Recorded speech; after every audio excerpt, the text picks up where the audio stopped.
Hey you guys, welcome to today's reading. I hope it finds you well. Let's begin with our prayer and then I'm going to pick some letters. God, archangels, angels, ancestors, and spirit guides, thank you. Please help me to be a clear channel for your divine love, wisdom, and guidance. Help me to connect with the viewer and to channel the messages in alignment with their highest good and the highest good of all. Thank you, thank you, thank you. I'm noticing that soft-spoken energy within me again. It makes me wonder if the Three of Cups is going to come out. I'm feeling the heat rising again. Some Kundalini energy. Let's get you a letter for the viewer. We have F. I immediately thought failure.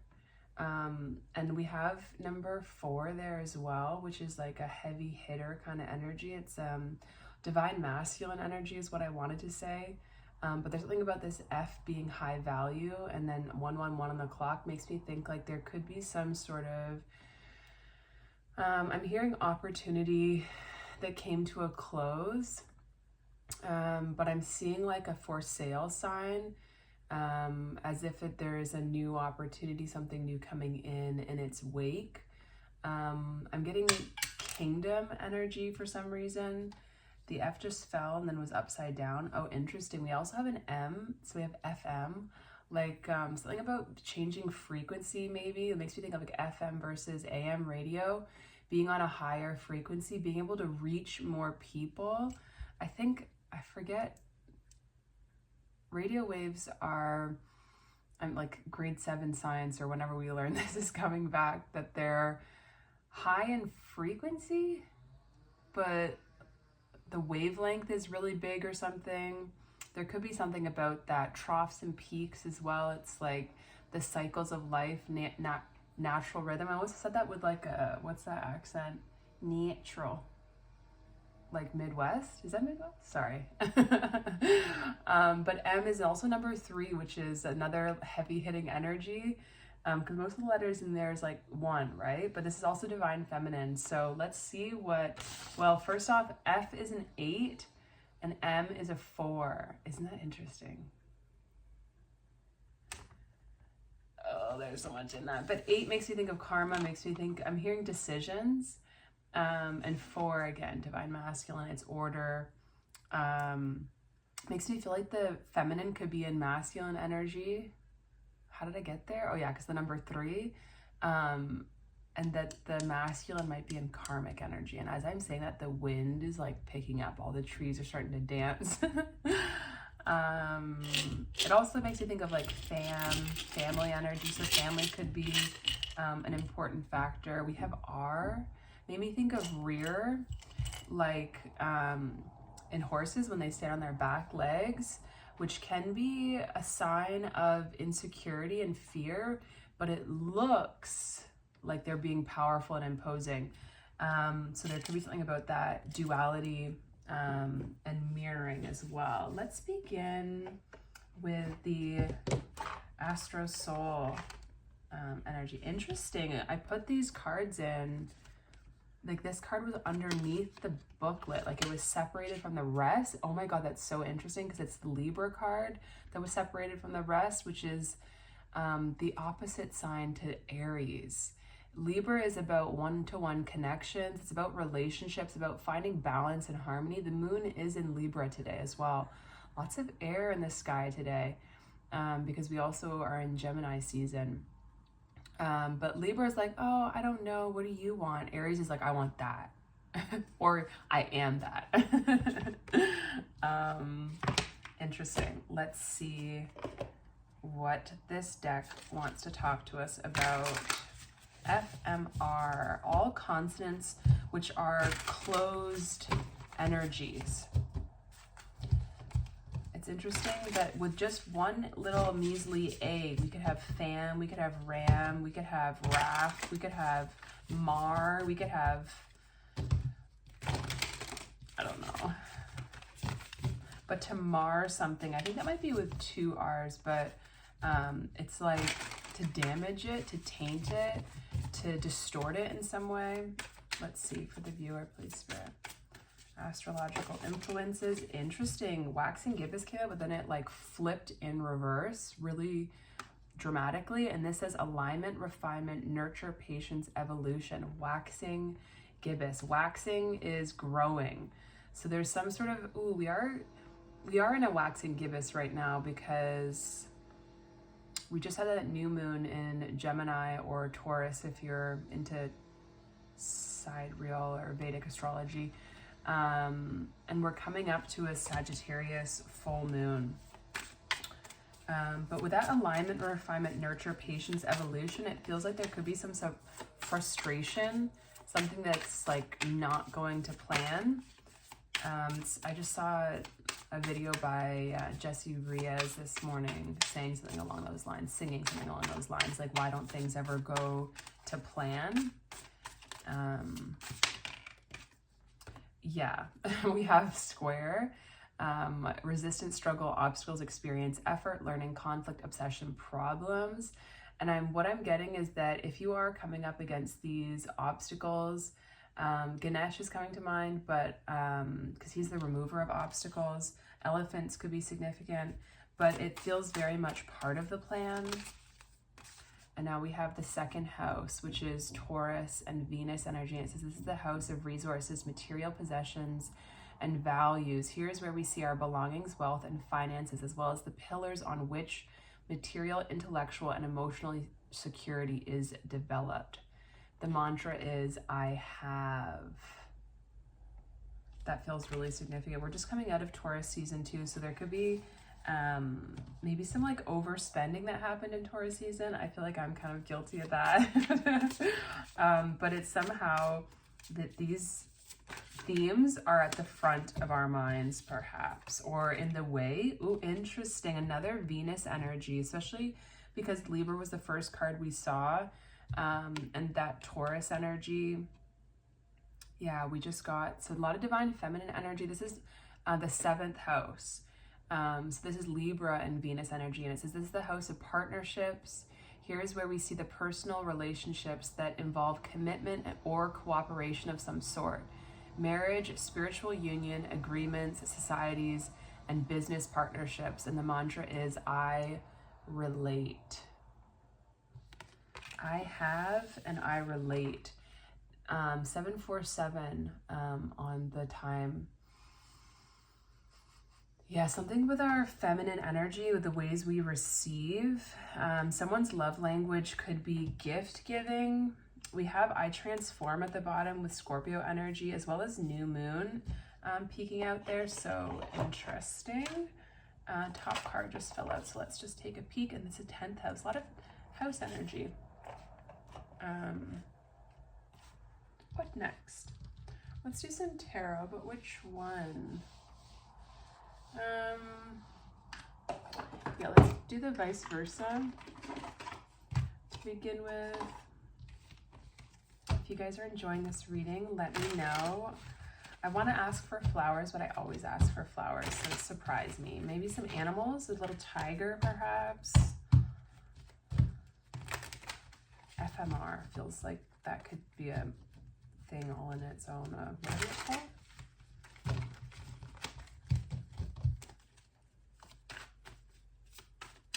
When letters stand for something, I'm totally blanking. Okay, for the viewer, what's going on? I'm hearing energetic alignment, vibrational attunement, honing desires. Ooh, I love this card. It's the 8 of Wands. I'm showing you this side, but this is the side I got. It's like putting a good face on something. There could be someone wearing a mask. There could be, I'm hearing indecision again. I don't know why I'm saying again, maybe because I was thinking about it in terms of the Libra not new moon, but Libra moon that we're experiencing today. This is the card of Mercury and Sagittarius. It's about quick communication, fast movement. And then we have that confirmed with the fastest knight in the tarot, which is the Knight of Swords. The fact that the 8 of Wands is pointing like away from all the cards that are going to come, it feels strange. It could be, it's almost like a feeling of like energy coming in as opposed to going out. So this could be a feeling of overwhelm.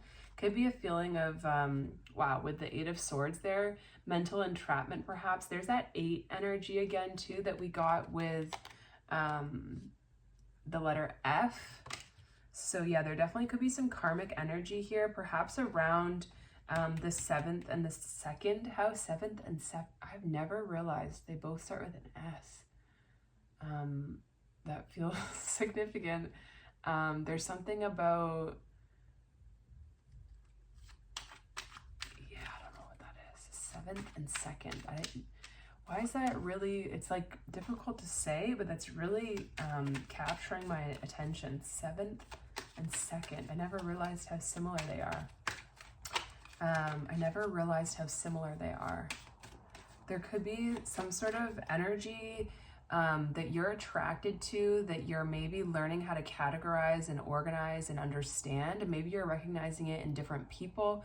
Maybe it's something about your feminine energy or their. Maybe it's something about being attracted to someone's like material possessions, or recognizing that there is a certain level of importance that should be, I'm like resisting what I'm hearing, but that should be placed on material possessions. Maybe it's something about like going against how you've been programmed, or just questioning your subconscious beliefs. That's very much 8 of Wands, 8 of Swords energy, questioning your subconscious beliefs, as well as, yeah. And with the lightning, there's an Aquarian kind of energy here, a suddenness. Okay, for the viewer, please. Fascinating. We have another 8, and this is the 8 of Cups, and I am seeing another 8. I'm seeing the 8 of Pentacles poking out. 10 of Cups at the bottom.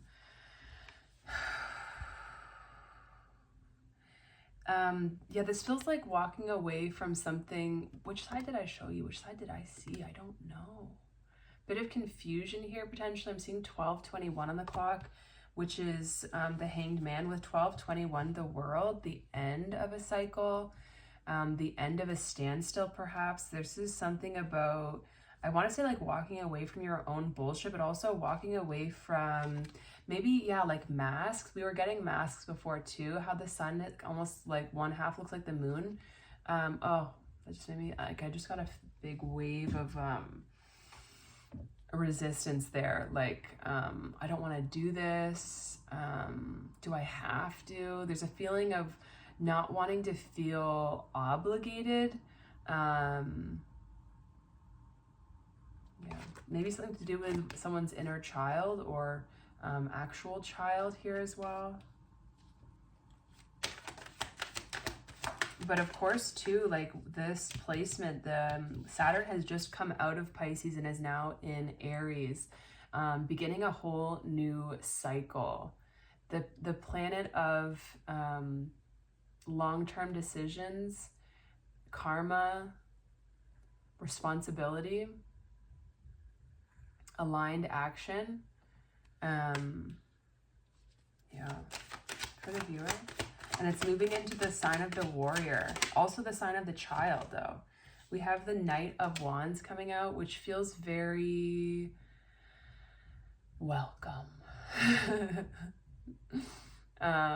It's making me think of that TikTok sound that's so old now. But how does it go? Hello, boy. Welcome. There's something before that, but I forget it.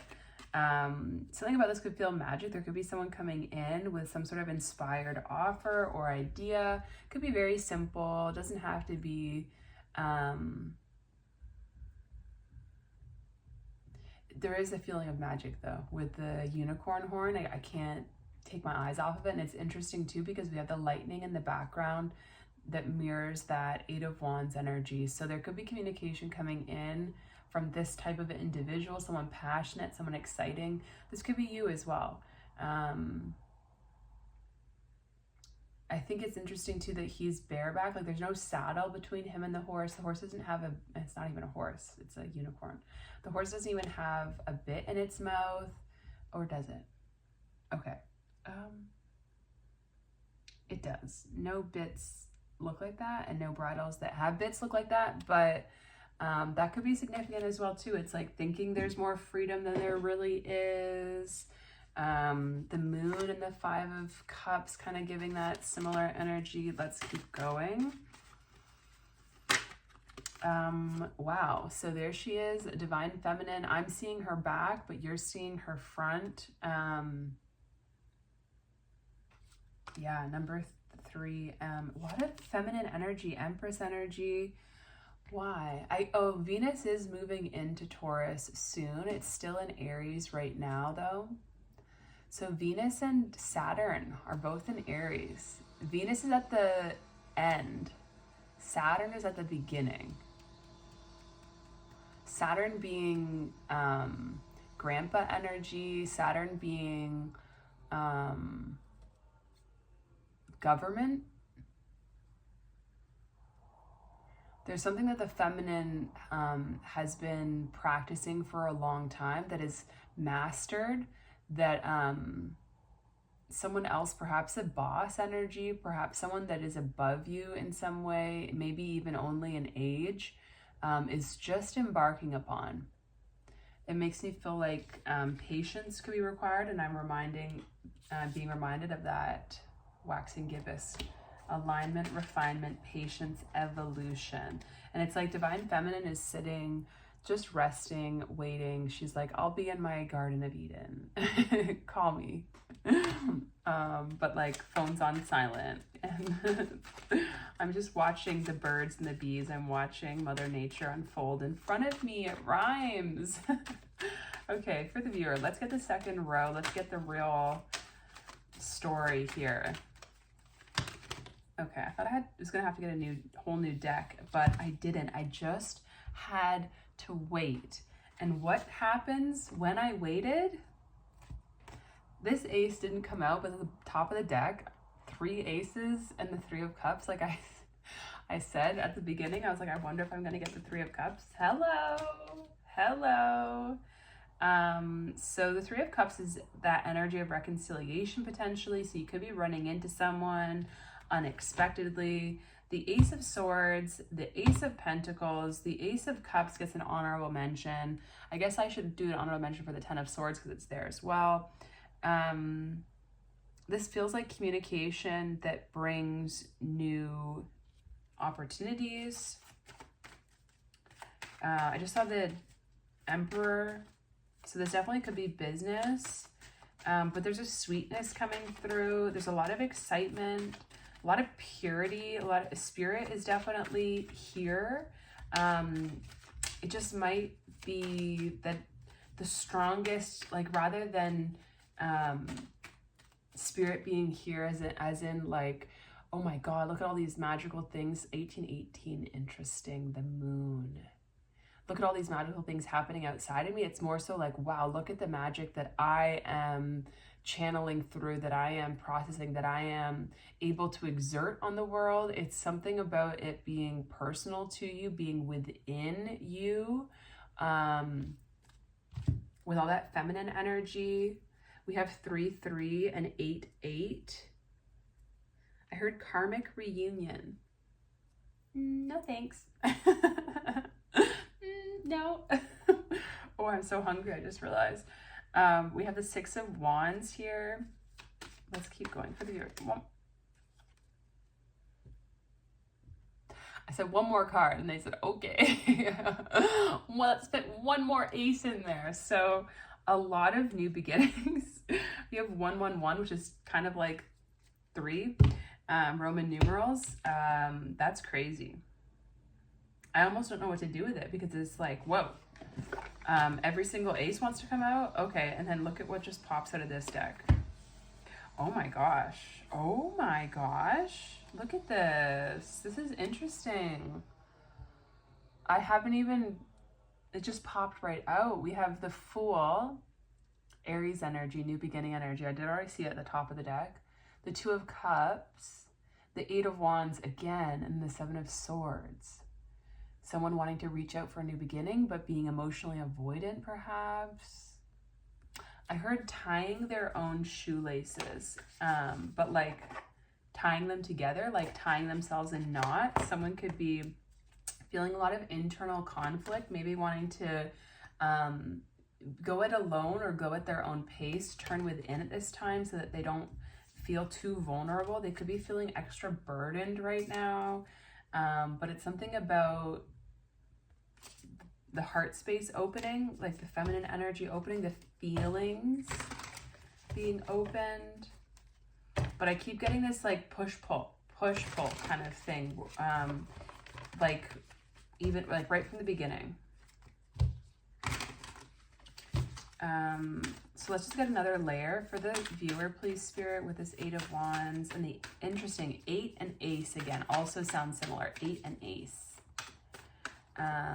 Makes me feel like you aced it, like you ate, like what is going on? It's like your heart, another unicorn too, third eye. It's like your heart is being given the chance to start anew. I wanted to make this a short reading. There was 21:12 on the clock as I said that. Aries energy, new beginning energy, fresh start, some sort of innovative. You could be getting visions. You could be getting downloads. Something with your third eye could be extra heightened, extra sensitive at this time. There's some way in which you're developing your skills, perhaps. You're moving towards some sort of pinnacle. For the viewer, please, Spirit. Wow, strength. Leo energy, having the strength to abstain, to wait, to... Now, I'm just trying to remember the definition according to the wheel, not the wheel, but there's the wheel. According to the Tree of Life. And it's something about the most efficient way forward, I want to say with a wild beast, is not force, and it's also not contrived, sickly sweet falsity. It's a directness, there's a cleanliness to it, there's a sharpness without being aggressive. It's kind of like I'm being given the analogy of like a blade that doesn't actually actively cut, but you can cut yourself against it. So, and look at how the sword is right underneath it. I didn't even consciously process that. Oh my gosh, I didn't even realize too that this is 8-8 with the 8 of Cups behind the strength.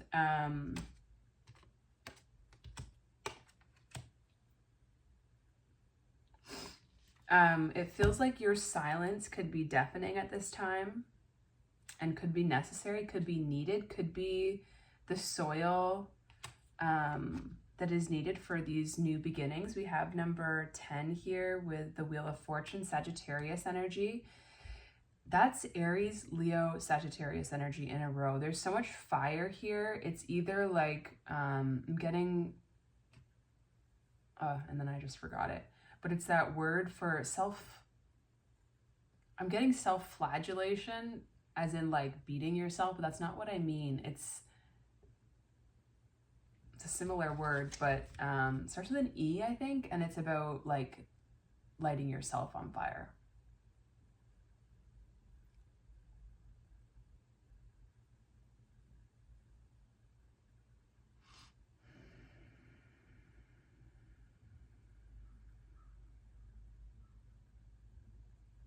That's really annoying because I can hear it.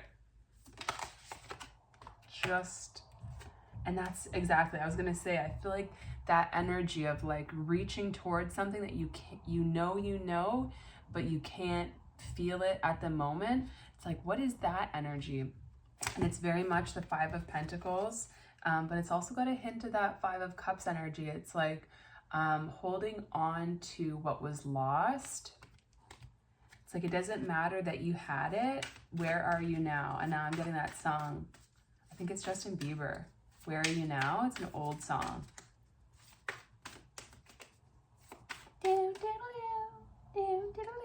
Like that one. Where are you now that I need you? Oh, I can really hear that song. Oh. For the viewer, please. So someone could be feeling very left out in the cold, very sad, in maybe a time of tumult and change with the Five of Pentacles and the Five of Cups, perhaps wanting to communicate as well, because the Five of Pentacles is Taurus, Mercury. Five of Cups is Scorpio, Mars, for the viewer. Another 5, so we have 555. I wasn't seeing that. I didn't see that coming, is what I wanted to say. We have the 5 of Wands, the Hermit, and the Heart of Swords, which I think is it's the Queen of Swords. That's an uncomfortable energy to leave it on, but let me see the context. Okay, Queen of Swords is Libra energy over top of the Ace of Swords. So there's a need to be, there is a need to be clear, to be dissecting, to be honest in your communication. Another major arcana, number 9 with the Hermit, and that's coming out right underneath the sequential card of the Wheel of Fortune. It's like going within, listening to your own internal monologue, speaking sweetly to yourself, having time to rest and to be within your own energy is leading towards your expansion, if only in like the mental realm, like having ideas that it's like remembering something that you already knew, but there's something about needing that silence, needing that alone. The 5 of Wands over top of the Ace of Wands feel like people competing for attention, wanting to be victorious, because the 5 plus the Ace of Wands is the 6 of Wands. And I just feel so tired now. I think maybe because the energy didn't go where I was anticipating it to go. And that's where we started the reading, right? We have the Heart of Cups and the Universe at the bottom. And I'm also really hungry. And so as such, and I also want to make this a short reading. So again, the message is pretty clear that it's like, it's going to be a little bit uncomfortable. It might be a little bit of a bumpy ride, not necessarily for a long time, especially with all this Ace energy that is around. But the discomfort is part of the process and is so necessary for the viewer. Let's just get one card ideally so that I can, oh my God, one card. That was too many, but I saw the root chakra. So grounding could be helpful, getting your feet on the ground. For the viewer, please, Spirit.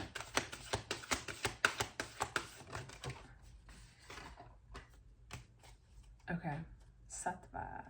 Let's see. I feel like this one makes me feel like it's magic, but I forget why.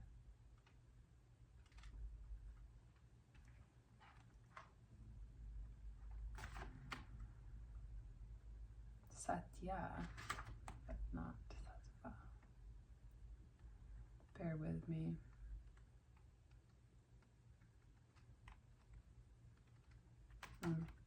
Here we go. Ooh, beautiful. Purity and clarity. Let's start with the upright. We might read both. It says, you have let go of things that were holding you back and are reaching deeper levels of clarity. Maybe you've cleaned up your diet, home, self-care products, relationships, thought patterns, career goals, or life outlook, and are now experiencing the joys that come with purity, Sattva. The space you have created is allowing greater gifts that are more aligned with your truth to present themselves. Continue on this path toward clarity by shedding all that is no longer serving you. When your body becomes pure, your thoughts and life will reflect that. Bring Sattva, purity, into all that you do, and your path will continue to become more clear. Beautiful. That's where I'm going to leave it. I really hope it resonated and was helpful in any way, thank you so much for being here with me, and I will see you again soon.